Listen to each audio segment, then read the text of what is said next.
Assalamualaikum warahmatullahi wabarakatuh. Alhamdulillah wassalatu wassalamu ala rasulillah Sayyidina Muhammad ibn Abdullah wa ala alihi wa sahbihi wa man tabi'ahu hudahu wa ala amma ba'd. Yang sama-sama kita hormati, kita muliakan, kan kita ta'zim bersama sesepuh, para ajengan, para kiai yang mohon maaf saya tidak bisa sebutkan satu persatu karena saya baru datang di sini.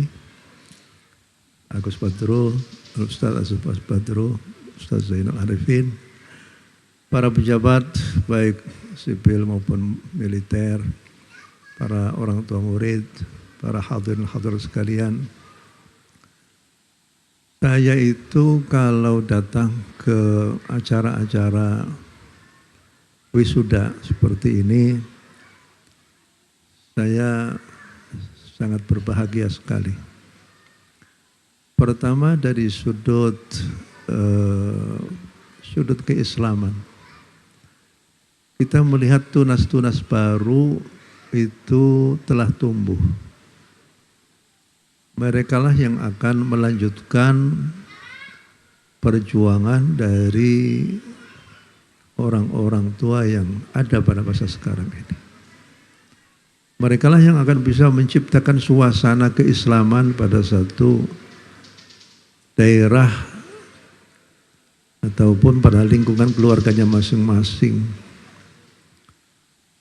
Dan itu adalah menjadikan ya kita sekalian optimis akan keberlangsungan Islam di daerah ini. Keberlangsungan nilai-nilai Islam di desa ini dan juga keberlangsungan ilmu-ilmu keislaman di desa ini. Para hadirin sekalian, kalau kita lihat para nabi-nabi terdahulu, itu yang difikirkan oleh mereka itu adalah bagaimana jadinya setelahnya sepeninggalku itu. Yang difikirkan itu seperti itu saja itu. Kita lihat misalnya pada waktu Allah Subhanahu wa taala menyematkan satu martabat yang paling tinggi. Allah berfirman, "Inni ja'iluka lin-nasi imama." Wa idz ibtala Ibrahim rabbuhu bikalimatin fa atammahun. Qala inni ja'iluka lin-nasi imama. Aku akan angkat kamu sebagai imam al-muttaqin. Sebagai pemuka daripada orang-orang muttaqin, al-muhsinin. Memang Nabi Ibrahim sangat bangga sekali karena yang menyematkan imam itu adalah Allah Subhanahu wa taala. Tapi Nabi Ibrahim tidak ingin kebahagiaan itu hanya untuk Nabi Ibrahim saja. Makanya Nabi Ibrahim akhirnya berkata kepada Allah, qala wa min dzurriyyati.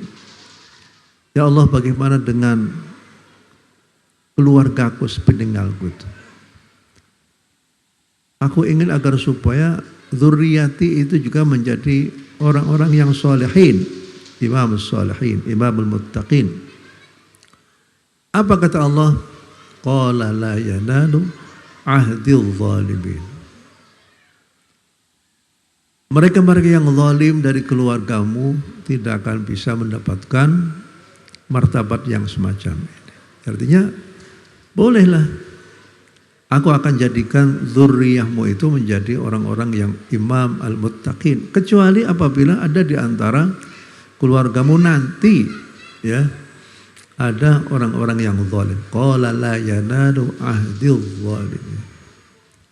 Nah, ternyata juga kita lihat misalnya Nabi Ibrahim mempunyai anak berupa Ismail, berupa Nabi Ishak.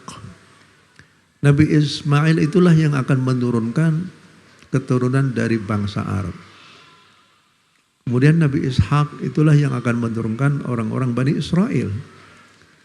Karena Nabi Ishak akhirnya mempunyai anak ya berupa yaitu Nabi Yakub alaihi salatu wassalam. Yakub itu bergelar Israel. Jadi kalau Banu Yakub itu Banu Israel. Dan ternyata dari Banu Israel tidak semuanya adalah orang-orang yang patut untuk mendapatkan imam. Udah. Kalau kita lihat lagi pada waktu Nabi Ibrahim itu sudah selesai membangun Ka'bah.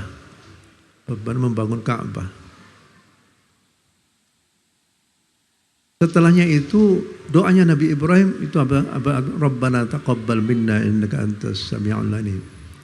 Rabbana wab'ats fihim rasulan minhum yatlu 'alaihim ayatika wa yu'allimuhumul kitaba wal hikmata wa yuzakkihim innaka antal azizul hakim. Qala wa man yarghabu 'an millati Ibrahim illa man safiya nafsahu wa laqad istafaynahu fid dunya wa innahu fil akhirati laminas shalihin. Qala rabbana taqabbal minna innaka wa min dzurriyyatina rabbana waj'alna muslimaini laka wa min dzurriyyatina ummatan muslimatan. Itu yang dipikirkan itu adalah masa depan. Yang dipikirkan itu adalah anak keturunannya. Ya. Kalau masa sekarang ini bolehlah masa yang bagus sekali. Tapi kita tidak tahu apa yang bakal terjadi pada masa-masa yang akan datang. Qala min dzurriyyatina ummatan muslimatan lak. Ummah yang akan terus berserah diri kepadamu ya Allah Subhanahu wa taala. Ini Nabi Ibrahim. Kemudian kalau kita lihat misalnya Nabi Zakaria.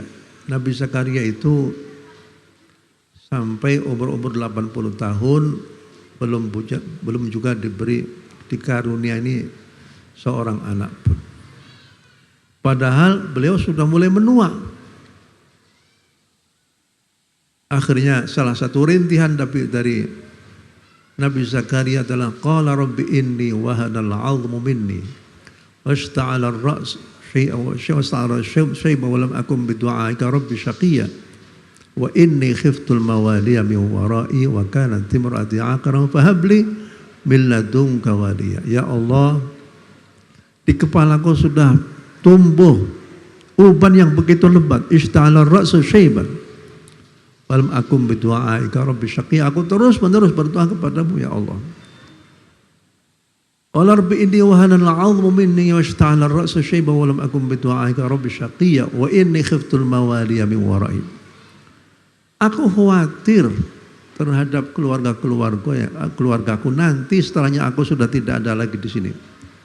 Wa kanat imra'ati 'aqira. Sementara istriku adalah yang mandul. Karena sudah berpuluh-puluh tahun itu Allah masih belum juga memberikan keturunan. Coba lihat ya. Nabi Zakaria yang merupakan rasul min rusulillah berdoa itu Allah masih belum memberikan karunia anak. Jadi jangan disangka kalau Rasulullah atau Rasul min Rasulillah itu akhirnya enak-enak hidupnya, jangan disangka. Kan beda ya dengan zaman sekarang. Kalau zaman sekarang itu kalau orang diangkat menjadi pejabat ya enak ya. Dapat fasilitas ini, fasilitas ini, fasilitas ini. Berbeda dengan Rasul min Rasulillah subhanahu wa ta'ala. Seperti Nabi Ayub sendiri hidup dalam keadaan fakir setelahnya ditimpa musibah berupa penyakit yang menahun sampai 20 tahun.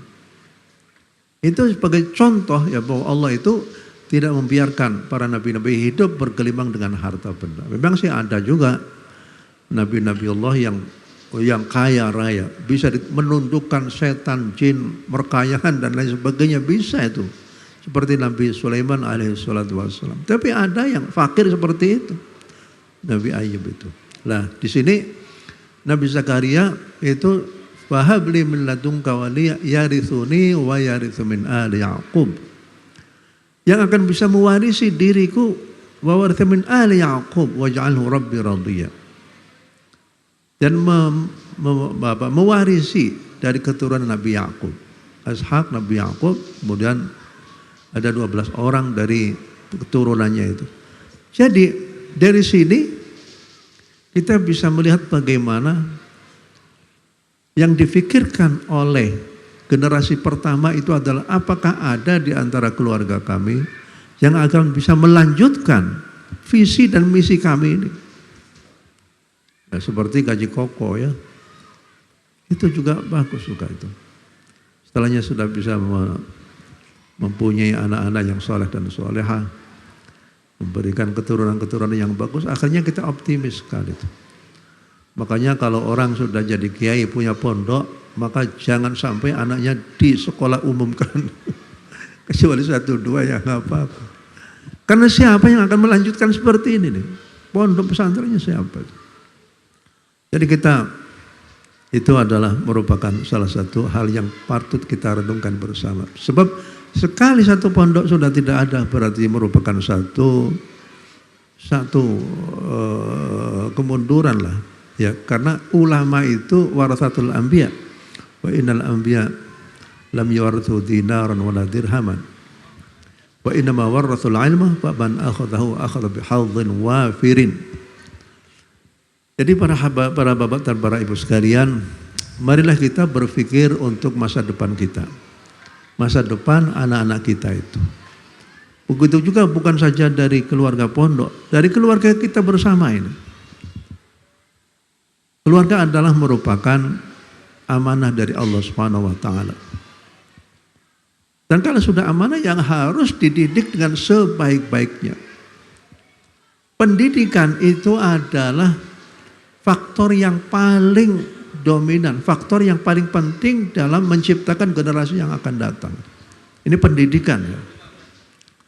Makanya kalau kita lihat apa yang dilakukan oleh Allah Subhanahu wa taala ketika sudah menciptakan alam semesta, kemudian siapa yang akan diserahi sebagai khalifah fil ard yang akan bisa menggali potensi bumi, yang akan bisa memimpin bumi, siapa itu? Manusia. Bukan jin, bukan malaikat, bukan siapa-siapa itu. Ya. Nah ini kemudian setelahnya Allah menciptakan Nabi Adam, yang dilakukan oleh Allah adalah memberikan suplai energi ilmiah di samping suplai energi spiritual. Ini yang paling penting itu. Suplai energi ilmiah, suplai energi spiritual. Suplai energi yang bersifat ilmiah yaitu Allah Subhanahu wa taala itu mengajarkan kepada Nabi Adam, wa 'allama Adam al-asma'a kullaha thumma 'aradahum 'ala al-mala'ikati faqala anbi'uni bi asma'i haula'i in kuntum shadiqin. Itu energi atau ya energi yang bersifat yang harus dilakukan dengan akal, ya, yang harus dilakukan dengan pemikiran. Yang kedua itu adalah energi spiritual dan itu juga sangat penting sekali, ya, sangat penting sekali untuk demi munculnya generasi-generasi yang akan bisa melanjutkan dari amanah orang tua masa lalu itu. Kalau kita mempertahankan pesantren berarti kita akan terus mengucurkan, mengalirkan pahala daripada orang tua yang lalu, sehingga begitu juga orang-orang yang pemberi wakaf itu akhirnya menjadi apa? Pahala itu akan tersalur terus menerus itu. Seperti ini harus difikirkan bersama ya. Kemudian kalau kita lihat juga bagaimana Nabi Muhammad SAW itu justru ayat pertama yang diturunkan oleh Allah Subhanahu wa taala itu adalah Iqra bismi rabbikal ladzi khalaq khalaqal insana min 'alaq. Ini semuanya adalah merupakan atribut-atribut suplai ilmiah. Manusia itu harus ilmu terlebih dahulu. Orang kalau mau sholat harus tahu ilmunya sholat. Orang kalau mau belajar harus tahu ilmunya belajar. Orang kalau mau haji harus tahu ilmunya haji. Orang kalau mau masuk Islam harus tahu tentang ilmunya Islam. Makanya di dalam Al-Quran disebut fa'lam annahu la ilaha illallah. Fa'lam ilmunya terlebih dahulu annahu la ilaha illallah. Astaghfiru dzambika wa lil mu'minina wal mu'minat. Syahidallahu annahu la ilaha illa huwa wal malaikatu wa ulul ilmi qa'iman bil qist. Ini adalah merupakan hal yang patut kita. Sudah tentu di samping ilmu pengetahuan, samping persoalan-persoalan spiritual, yang paling penting lagi itu adalah kita ajarkan kepada anak-anak didik kita itu akhlak. Itu yang paling penting sekali itu. Kita generasi masa sekarang ini harus tahu tentang apa yang terjadi masa sekarang ini. Maka kita harus mempunyai cara-cara mendidik anak-anak zaman sekarang. Makanya salah satu riwayat wakilah itu adalah qaul maqulatu sahabat Ali bin Abi Thalib. Tapi sebagian lagi mengatakan bahwa itu adalah kata-kata hikmahnya Sokrates. Kata-kata ilmiahnya Sokrates, yaitu dari Yunani, ya, filsuf dari Yunani, Sokrates, guru daripada Aristoteles, Plato dan lain sebagainya. Apa kata Sokrates? La turabbu auladakum kama yarabbakum abaukum. Janganlah engkau itu mengajarkan, mendidik anak-anakmu sekarang itu sebagaimana ayah-ayahmu dahulu mendidik kamu sekalian. Karena mereka itu hidup pada zaman, bukan pada zamanmu lagi. Jadi orang itu harus up to date, update terus dalam bagaimana caranya mendidik masa sekarang itu. Dahulu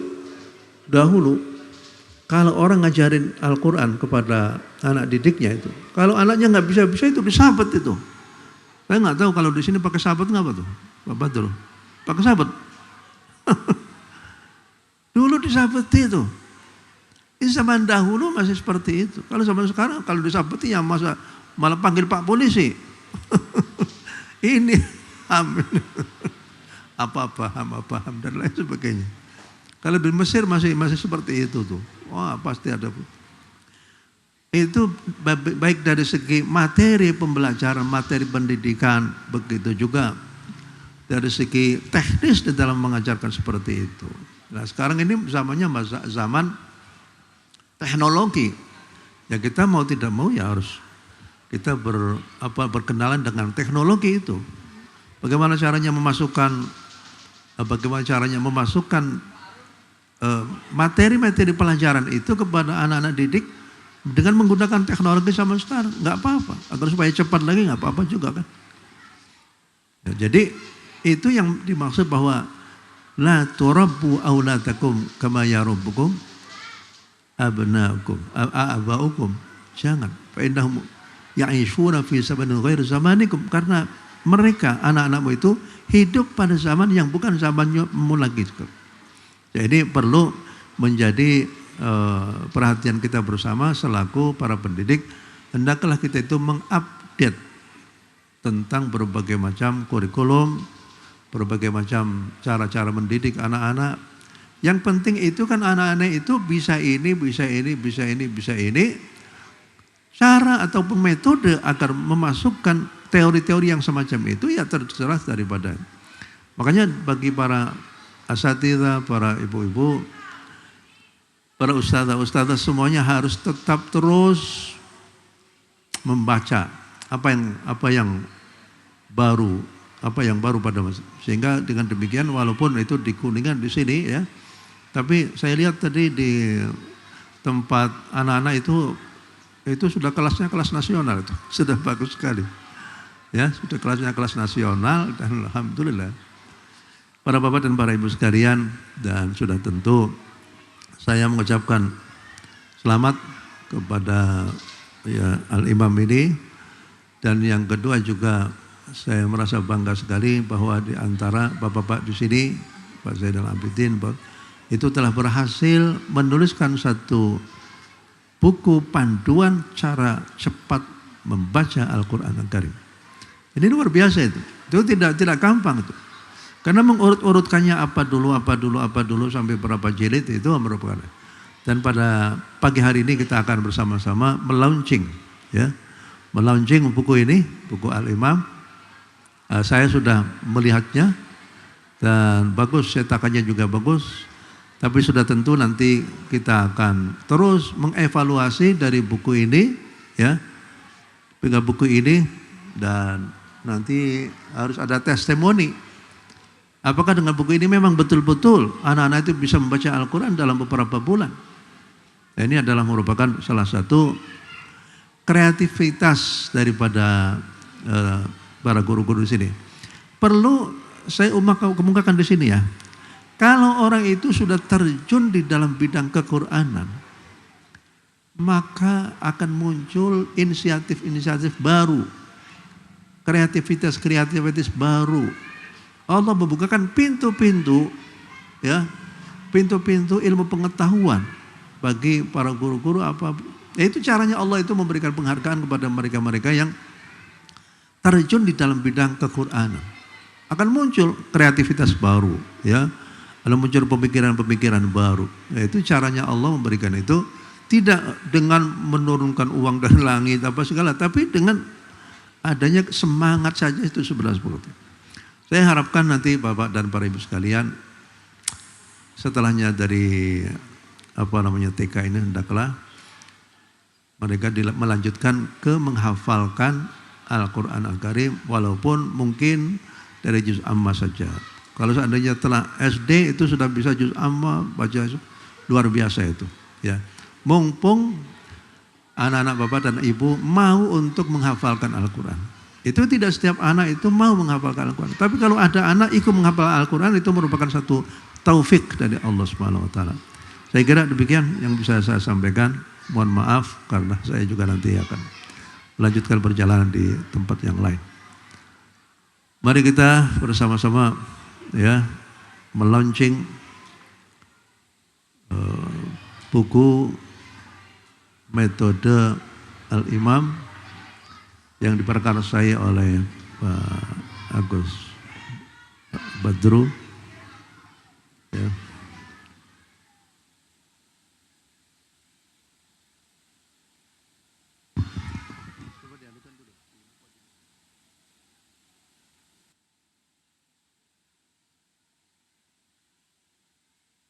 Assalamualaikum warahmatullahi wabarakatuh.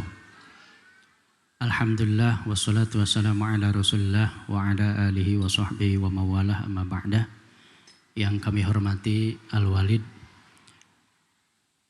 Bapak Kiai Haji Dr. Kiai Haji Ahsin Sakho Muhammad MA dan para pejabat, para sesepuh semuanya yang saya hormati. Alhamdulillah pada kesempatan ini kita akan launching buku Imami, metode mudah dan cepat belajar Al-Quran.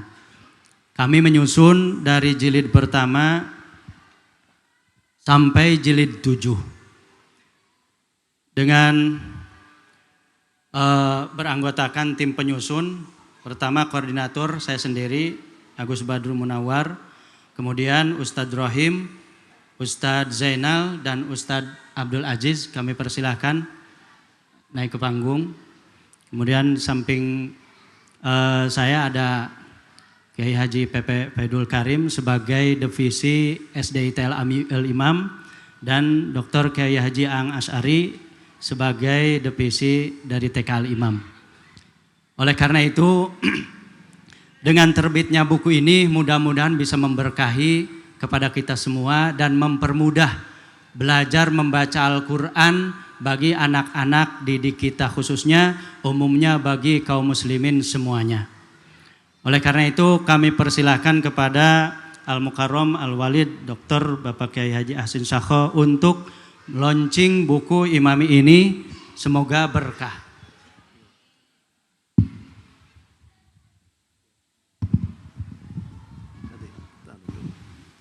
Para Bapak Ibu sekalian, ini satu keberhasilan ilmiah yang luar biasa itu. Karena harus memikirkan, orang dewasa memikirkan bagaimana sifat-sifat anak-anak itu seperti apa. Tingkat intelektualitas anak-anak itu apa-apa. Jadi ini artinya orang dewasa harus berpikir mengikuti pemikiran anak. Itu yang paling susah itu seperti itu. Alhamdulillah ini setelahnya berjalan beberapa bulan ya. Ada berapa bulan tuh? Berapa? 6 bulan ini terus menerus. Ini satu. Jadi oleh karena itu saya ucapkan selamat ya kepada SDIT Al-Imam ini telah bisa menelurkan satu karya ilmiah, dan semoga ini akhirnya bisa menjadi simpanan pahala bagi para ustadz-ustadz yang menekuni dan menulis karya ilmiah yang sangat bagus ini, dan mudah-mudahannya akhirnya bisa bermanfaat bukan saja pada anak-anak yang ada di SDIT Al-Imam ini, tapi juga bisa bermanfaat kepada masyarakat yang lebih luas, baik di Kuningan, Cirebon dan lain sebagainya. Tapi yang penting satu tim itu harus terus eksis terus, mengembangkan seperti ini. Kalau perlu juga nanti ada pelatihan guru. Pelatihan guru bagaimana caranya mengajarkan ini. Ya nanti insya Allah akan berkembang sendiri itu ya. Para bapak dan para ibu sekalian, marilah kita bersama-sama melaunching buku Al-Imam ini dengan bersama-sama membaca Al-Fatihah. A'udzubillahi minasyaitonir rajim. Bismillahirrahmanirrahim. Alhamdulillahirabbil alamin. Arrahmanirrahim. Maliki yaumiddin. Iyyaka na'budu wa iyyaka nasta'in. Ihdinas siratal mustaqim. Siratal ladzina an'amta 'alaihim ghairil maghdubi 'alaihim waladdallin. Amin. Maka dengan membaca Fatihah, dan marilah kita bersama-sama berdoa kepada Allah Subhanahu wa taala agar supaya ini buku ini bisa bermanfaat. Amin. Bismillahirrahmanirrahim. Alhamdulillahirabbil alamin. Hamdan yuwafi ni'amahu wa yukafi mazidah. Ya Rabbana lakal hamd kama sallallahu alaihi Muhammad. اللهم بارك لنا فيما أعطيتنا وبارك لنا في علمنا وبارك لنا في رزقنا وبارك لنا فيما أعطيتنا إنك على كل شيء قدير. اللهم اجعل هذا الكتاب كتاب الأموي كتابا مباركا اللهم اجعل هذا الكتاب كتابا مباركا نافعا للناس، نافعا أكثر، نافعا للجيل القادم، نافعا لطلابنا وطالباتنا طالبات هذه المدرسة، ثم بعد ذلك نافعا للناس كافة الناس. اللهم اجعل هذا الكتاب كتابا مباركا على كل شيء قدير. اللهم علمنا ما ينفعنا وانفعنا ما علمتنا وزدنا علما. اللهم انا نسألك عملا نافعا ورزقا واسعا قلبا خاشعا ولسانا ذاكرا. ربنا آتنا في الدنيا حسنة وفي الآخرة وقنا عذاب النار. صلى الله عليه وسلم. Maka dengan membacakan Alhamdulillahirabbil alamin, saya nyatakan bahwa buku yang berjudul